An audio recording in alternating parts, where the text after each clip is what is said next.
Hey there, welcome to day 13. In this one, we're going to be talking all about APIs, or more specifically, public RESTful API services. But for us, it's just APIs.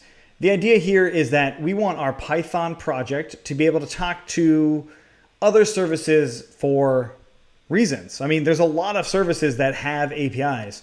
So as it pertains to 30 days of Python, in day 12, what we did was we did some web scraping so we can get specific data that we were looking for. Now what we're going to do is something very similar, but instead of web scraping, we're going to be using an API to actually get very similar kinds of data, or really complementary data that what we've already done. So just to remind you, in boxofficemojo.com, this is what we did in day 12. We actually figured out the structure of this data and then grabbed that data and then kind of parsed it and did a bunch of simple processes for extracting that data to make it in a useful form for us. We've turned it into a CSV file. Now that's really cool that we are able to do that now, but what we really want is to use a service that already does all those things for you. And that's what an API is all about. So we're going to be using the moviedb.org. So this is the moviedb.org. They have a REST API service that will allow us to grab a lot of movie-like data in a similar fashion that we did with Box Office Mojo. But in this way, it's so much easier.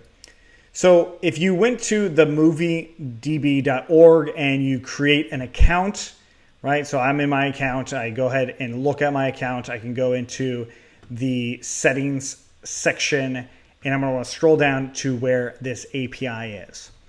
Okay, so you actually want to get your API key here, right? So these keys, all three of these are things that we'll want to reference going forward. Now, when it comes to API keys, think of it as a user login. Right? So whenever you go to a service that stores information about you, you have to log into that service. A program like Python also has to log into that service, and that's what these API keys do. Sometimes it's just one key. Sometimes it's a combination of keys, right? Sometimes it's they often call it key value pairs or a secret key and a public key. Just in general, keep in mind that these keys are like passwords, so you definitely don't want to share them. I'm probably going to have to do something about the one I'm sharing right now, but in general, we're going to want to keep this key. So let's go ahead and copy this, and I'm going to open up into VS Code, and I'm going to make a new directory in here and call it day 13. And I'll make a new file, and we'll just call this connect.py. And the first one is my API underscore key is equal to that string, okay? Now, in general, I want to make sure that I have Python requests installed. So let's go ahead and open up that terminal and Python 3-m pip install requests. Now, what request is going to allow us to do is open up a connection between our Python program and their API service. Now, this is not any different than any web page itself. It's an HTTP request, right? So we're doing what's called HTTP requests. That essentially means an internet connection request. It's a standard type of request. It's what you do every time you open a web browser and go to any web page and do anything there. It's typically done with an HTTP request. So to do this, what we want to do is, first of all, decide what is going to be our endpoint. So what's our endpoint? Or, another way to think of this, or a URL. Right? So where is it that we want to request data from? And then, what is the HTTP method that we need? Okay. So those two things I'll definitely explain as we go forward, but let's first off try and decide what our endpoint is. Now, the reason I'm posing these questions to you has to do with REST APIs in general. Right? So it's not just specific to this service that we're using, but in general, REST APIs typically have some sort of endpoint or a URL that you will call to get something or do something, right? And that's very similar to what you do as a human. The program does it very similar, right? Hopefully that's fairly obvious. Okay, so back into the moviedb.org. we want to actually go to developers.themoviedb.org. And right now I'm in version 3 of this API, which is what that 3 is for. You can select a different version here, like version 4 if you want. But again, I'm going to go ahead and stick with version 3 right now. Version 3 just makes it a little easier to do connections and do all sorts of things like that. So if for some reason the versioning changes, the concepts will still remain the same or very similar. Okay, so let's go ahead and take a look at the documentation here. This is like, well, what's going on with this? What do these things mean exactly? Well, I always look at this documentation for what specifics I want from it, right? In this case, I'm looking for movies. That's probably obvious, the movie DB. But if I was doing, let's say, for instance, an API call to a transaction service, well, like Stripe, like if I wanted to run credit card transactions, then I would be like, okay, well, how do I actually run a charge? So I look for charges or how to do billing or subscriptions, right? So you want to kind of think of what is it that you're trying to accomplish with this API, which is encapsulated in what's our endpoint. It's like, what is it that I'm looking to do with this API? You know, with the box office one, what we did was we wanted to get the box office sales numbers for any given year. That's what I was trying to do. Right. In this case, I'm just wanting to find at least some list or be able to find movies themselves. So I go into this movies one here, and the endpoint or the seeming endpoint is this right here. So I'm going to go ahead and copy this whole thing here, and we'll parse and talk about what this is. So I'm going to make a little comment and say, all right, I paste that in, and I'll just say endpoint. And let's go ahead and close down the Explorer here so we got a little bit more room. So I got endpoint, get, and then a somewhat formatted path, right? Hopefully we are familiar with paths at this point, but that looks like a path because it is, just like a web page would be. So let's go ahead and talk about this. What is get referring to, especially capitalized GET? Well, with HTTP requests, you have a few different methods that you'll probably see a lot of. But the main two are get, post. Those are the main ones. You'll also probably see patch, put, delete. Okay, so get and post typically mean grab data. Post means add or update data. It's not always update. If they're doing it correctly, they would use put or patch, but by and large, you'll see get and post as the main thing. So it's like getting data. Think of that as like, hey, I want to grab whatever it is that I'm looking for, so I'll use this method of get. Now, programs are not rocket science in the sense that we can change what all of these methods do on the program itself, right? So if you were actually creating an API, you could have your get method add or update data. You could have a post method grab data. So you can absolutely do that, but REST APIs in general will tell you what they are. Now you could also look up these methods. They are HTTP request methods or HTTP methods. You can look these up in more detail on Wikipedia to better understand them even more. But just in general, if you ever see get, that usually means that it's going to grab data. If you ever see post, that means you're going to send data their way. Okay, so first and foremost, we now know that that's what that HTTP method is. You will see this all the time. All the time. Okay, and the next thing is movie/movie. Obviously, or maybe not so obviously, this is actually the endpoint itself. It's no longer the method. That is the actual endpoint. But this is not including some sort of domain. So we need the full endpoint for that. So that might mean that I have to go back to getting started and find what their actual endpoint is, right? I could do a lot of searching. Now, luckily for me, I know that inside of moviedb.org/settings, they actually gave me an example API request, which is this right here. Okay, so I'm going to copy that example and paste this in here. And notice that I have this /movie and then all of this data right here, right? So what I actually have now is I see that my API key is in here, which we could also just select it. If you double click it and scroll up a little bit, you'll also see that that actual same string is highlighted up there. So that verifies to me that it's the exact same key. I mean, intuitively, I already know that it's the same key because we need to use our API key. The next thing is we've got this movie slash, and what do you know? Movie slash right there.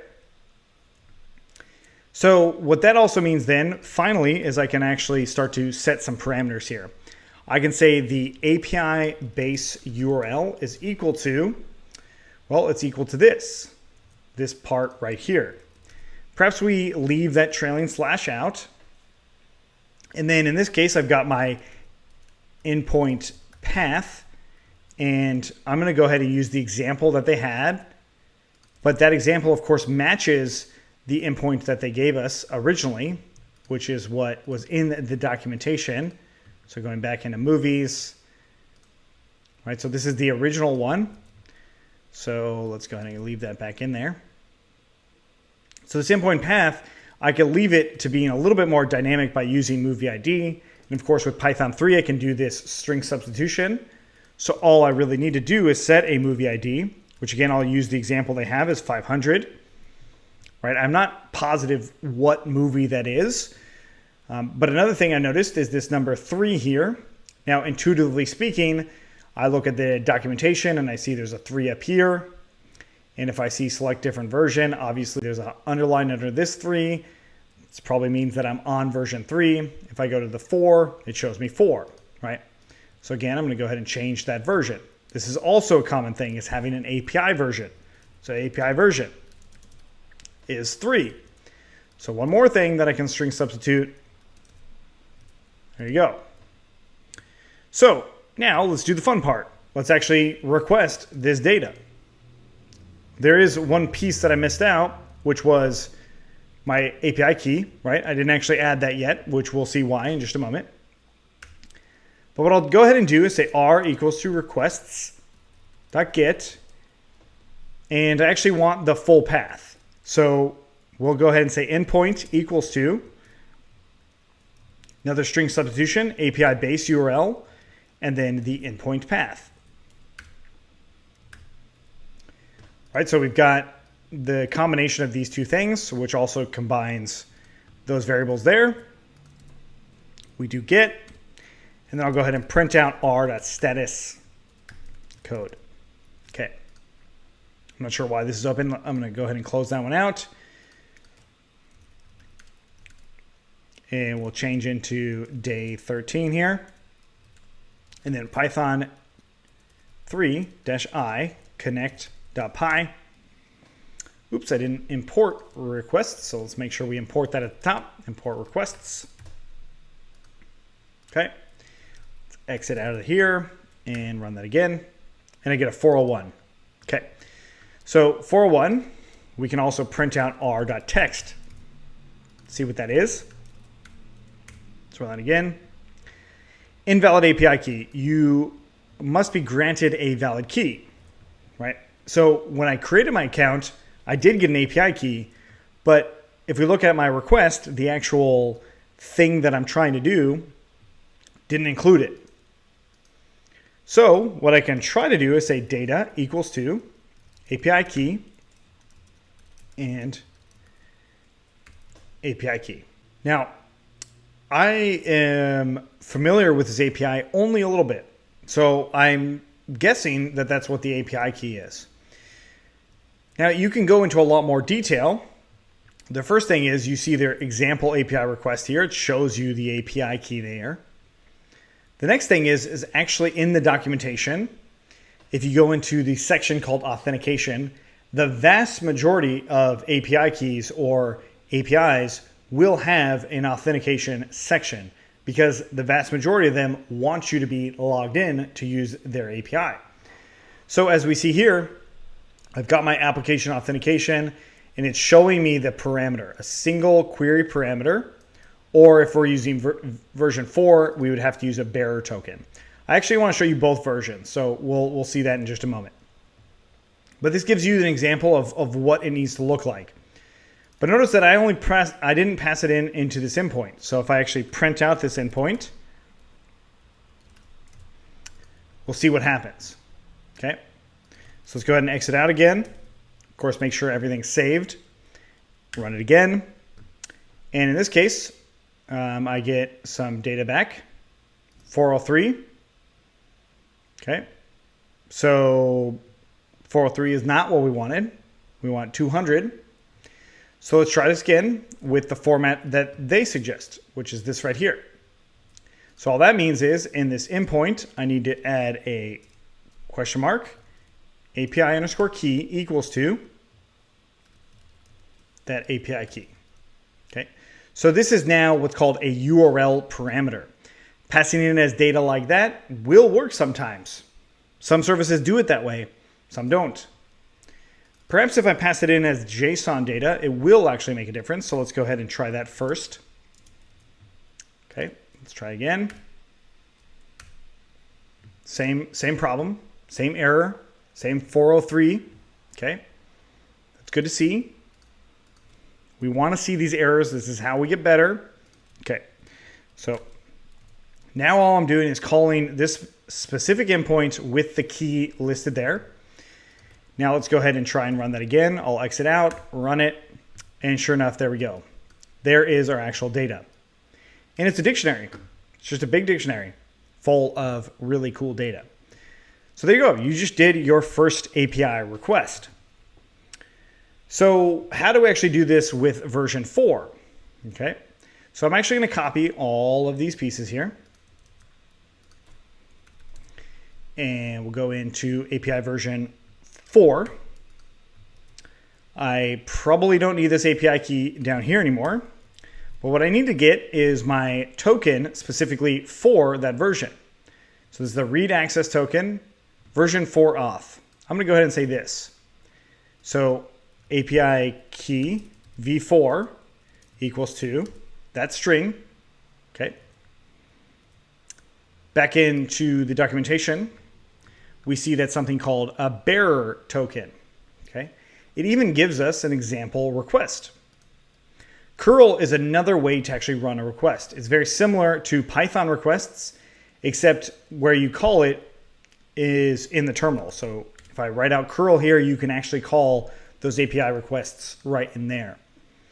But we're not using curl. We're using Python, and we're using requests. So let's go ahead and do something just like this, which you will see over and over again inside of our project. Okay.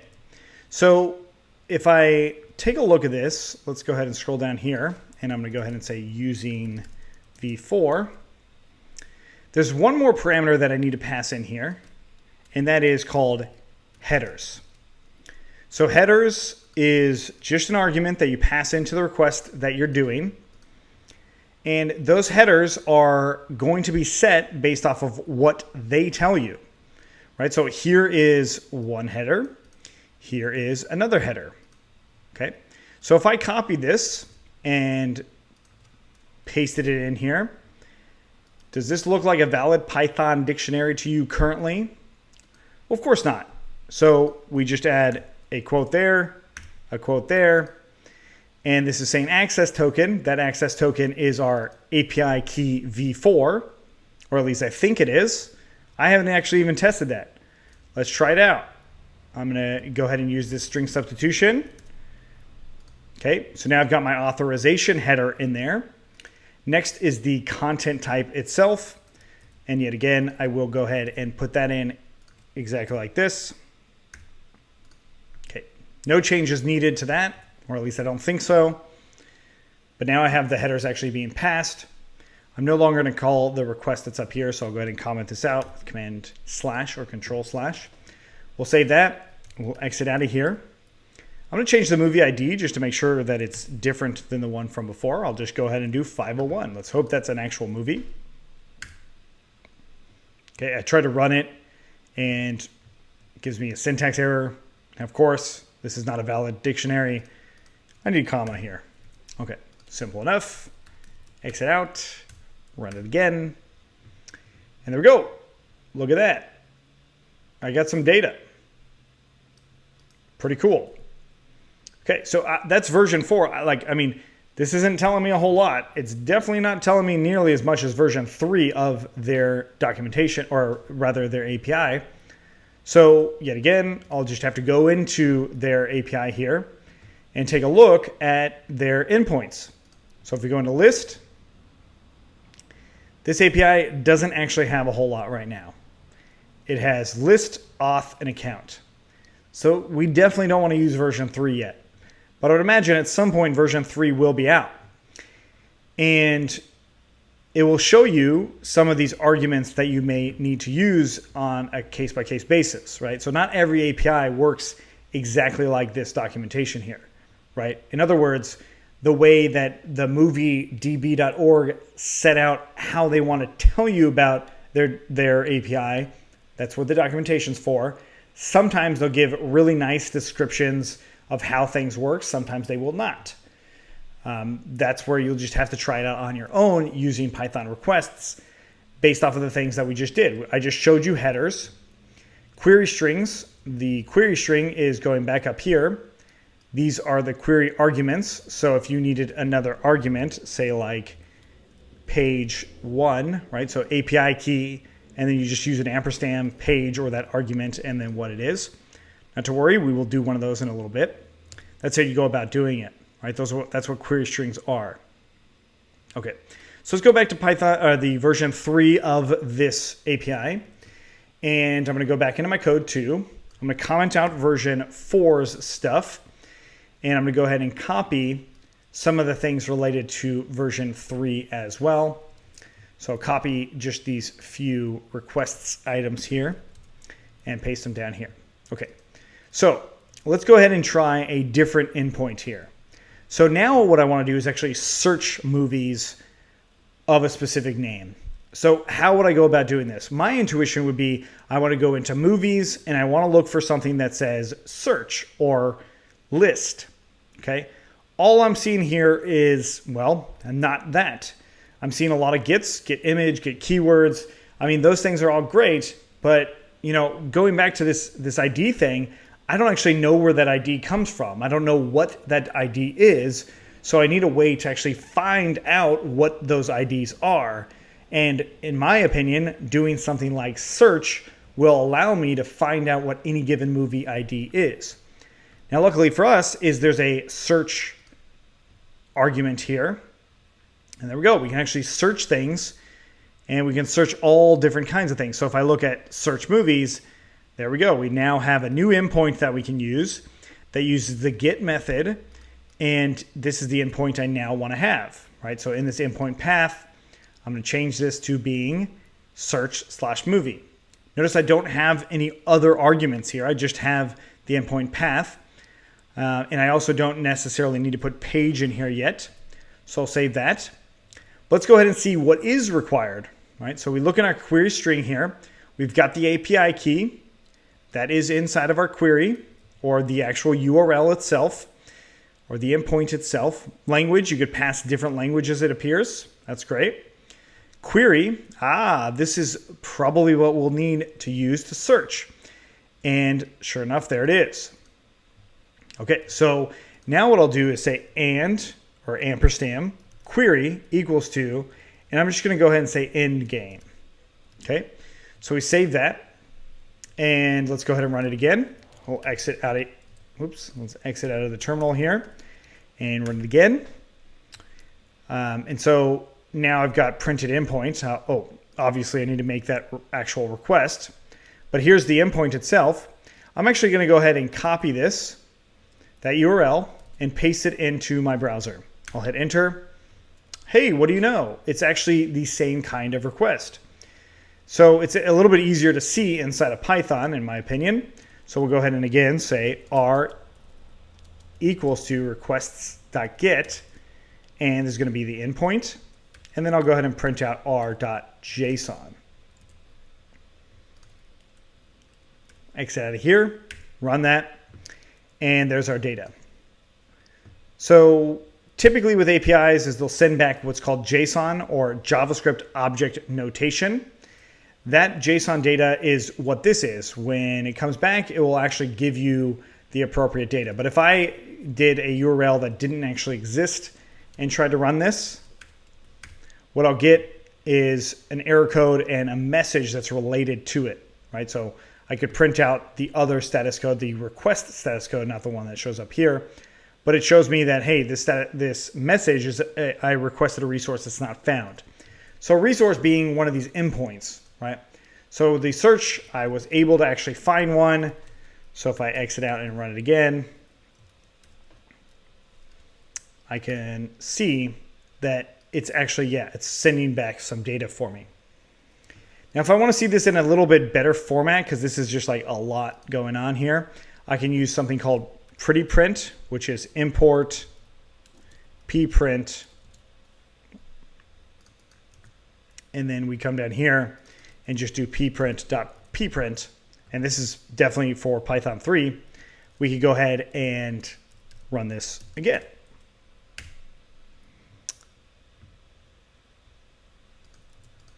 Let's try that.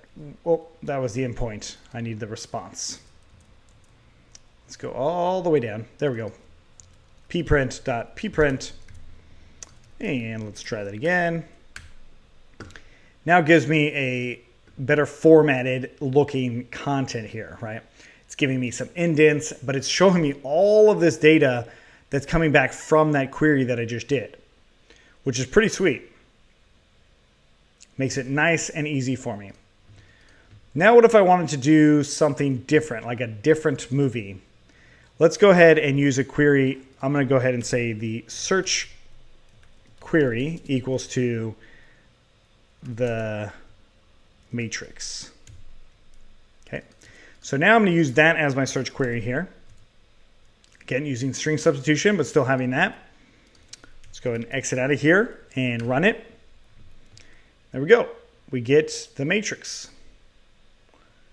So this is the response data that's coming back. Now, something else that I've kind of noticed is that it's giving me these items here. So the response itself is a dictionary, but inside of that dictionary, it also includes results. So another way to think about this is if I said, let's see, r.json should still be available, and sure enough it is. The reason I knew that is because we're using interactive version of Python. So I'll go ahead and say data equals to r.json. And then if I do data.keys, it will show me the keys that are associated to the data that came back. In this case, it's page, total results, total pages, and results. Right? So if I did data page, I'll see page 1. Data results, this most likely will give me a list. And sure enough, it does. And we can go ahead and say type data results, and it will actually tell me what type it is or what class it is. So it's an easy way to see whether or not this is a list, and I can iterate through these things and find them. But this also assumes that r.json is going to be an actual dictionary that comes back for us. That's essentially what would end up happening. So what do we learn so far? What we have is we need some sort of base URL, like the base to the API itself. That might include a version, it might not. Next, we need a resource path.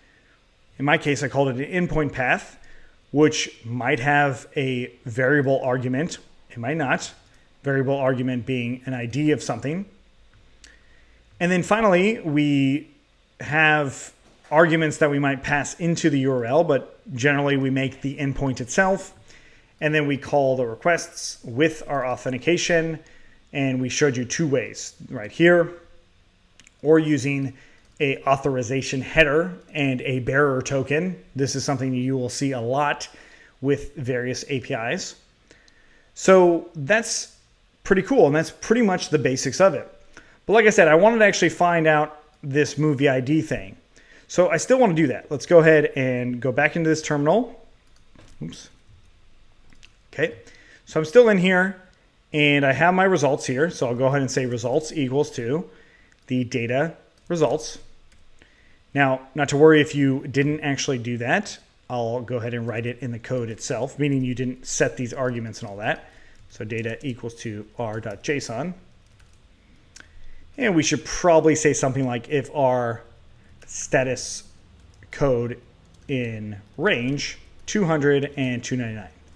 Basically, if it's in the 200 number, that means it's probably a good response that we want to see. Okay, so in these results, I'm going to get the first item in here. So I'll say results 0 and keys. Super easy way to know what different options you have inside of any given dictionary. Dot keys, that's the key value pairs. That's an easy way to do it. Hey, what do you know? Here is an ID. So we are in the search for the resource, search movie. I think it stands to reason that this ID corresponds to this resource.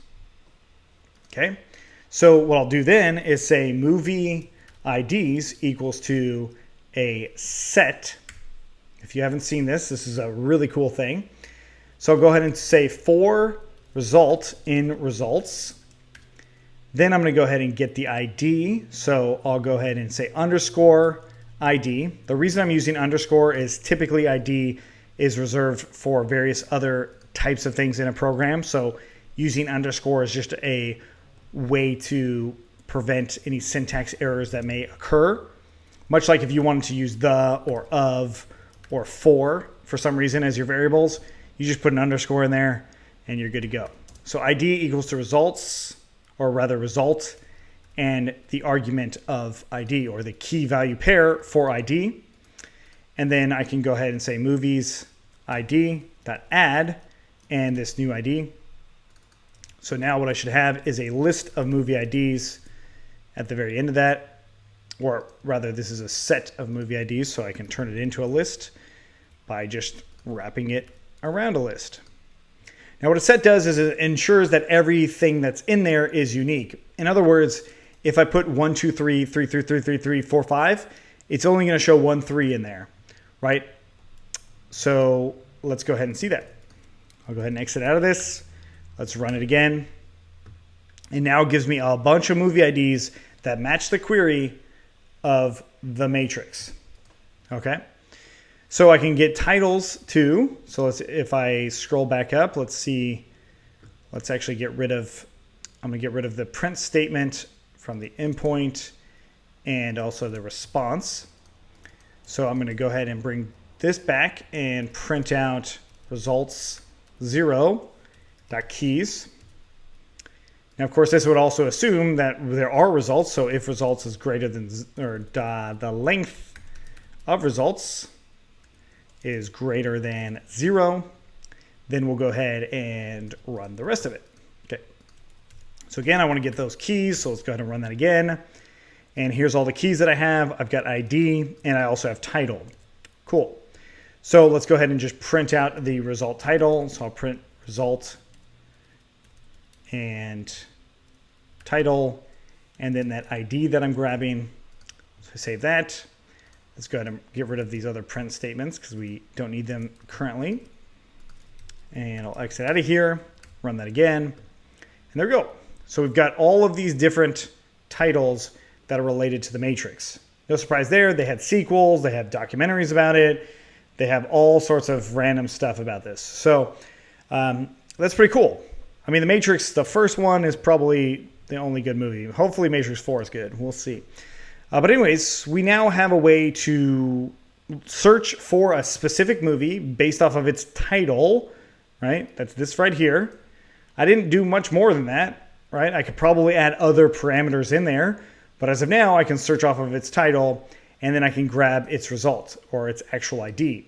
So those movie IDs now, what I can do then is say for movie ID in movie IDs, I could probably quite literally copy and paste what I had up here, what we did at the very first part.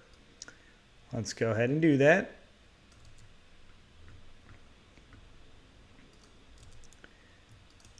There we go. And R equals to requests.get endpoint. And I don't actually need a page in here. I just need to make sure that I've got the movie ID. And then the API key is all good. Save that. And now I'm going to go ahead and print r.json. And yet again, I'm going to go ahead and make sure that all the other print statements are gone, maybe even the title and ID of the results. This time it's actually going to give me in-depth detail of each one of these, or at least that's what it should do. So let's go ahead and exit out of here. I run that again, and sure enough, it does. Right, it's giving me a lot of this detail. Pretty cool. So here you go, right? So we're close. We're close to having something useful here. Not quite there. One more thing I want to do is turn all of this into a CSV file. So I'm going to go ahead and import pandas as PD. And what pandas is going to allow me to do is take a list of objects or something like this and actually store it to a CSV file. Okay, so I'm going to just go ahead and say output equals to movies.csv. No big deal there. And then I'll go ahead and say movie data equals to an empty list. And that data, I'm going to actually set to what this resulting JSON data is. So again, I'll say if our status code in range 200, 299, then I'll go ahead and say data equals to r.json. And now movies data.append, this time append because it's a list, we'll move on that data. Okay. Cool. So now that we have that data, I'm going to make a pandas data frame. We'll say df equals to pd, as in pandas, dot data frame, the data frame class. We'll pass in that movie data. Keep in mind that it's a key value pair, so they're all dictionaries in there with their own values. We can print out what's in there with df head, and then we can also do df.toCSV. And then I said the output file is movies.csv. And I'm going to go ahead and just say index equals to false. That's just something that makes it easier on us in general with pandas. I realize we're not going into too much with pandas here, but hopefully all of this makes sense at this point. Okay, so I'm running that. It's going to take a little time, and it prints out the head of this object here. This isn't telling me a whole lot, so let's go back into the Explorer and look into these movies here. And I want to reveal this in Finder. And then I'll go ahead and open this up. This naturally for me is going to take me into Numbers, or Excel, depending on what you're actually working on. Okay, so cool things here. It's telling me whether or not it's an adult movie, which is nice to know. All of these are false. It's giving me budgets or what it thinks as a budget. Original title, original language, overview, poster path. I'm not positive how this poster path works, but I'm going to go ahead and try some intuition here and say it's moviedb.org. So let's go ahead and say the moviedb.org / that item there.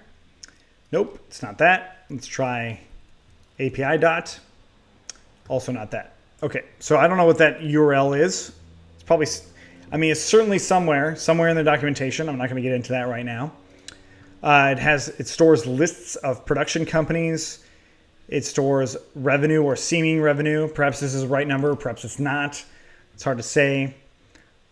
Status, like if it's released, was it released? It also shows what the vote is. I think this is related to the votes that are done on the movie database. But now we have data about this particular movie. So the big question here is we have a way to grab all of this data or a good amount of data related to a movie from the movie database, but it's not giving us all of the same data that comes from Box Office Mojo. And this is where you can take your web scraping skills and now your REST API skills, combine them, and really enrich this data to have all of the data that you're looking for in relation to any given movie. Now, of course, that's a challenge I'm going to leave to you. I think there's enough here that you could probably make that happen. Maybe not. Maybe it's still too challenging. But I think it's a really good challenge as a beginner to try and actually make sense of doing all that. And you can save it into CSV files, much like what I've already done. So the other thing that we might want to do is try and figure out not just the title of movies, of course, but rather the actors in those movies. Like, what are their names? And can we add them there? Maybe other staff members as well.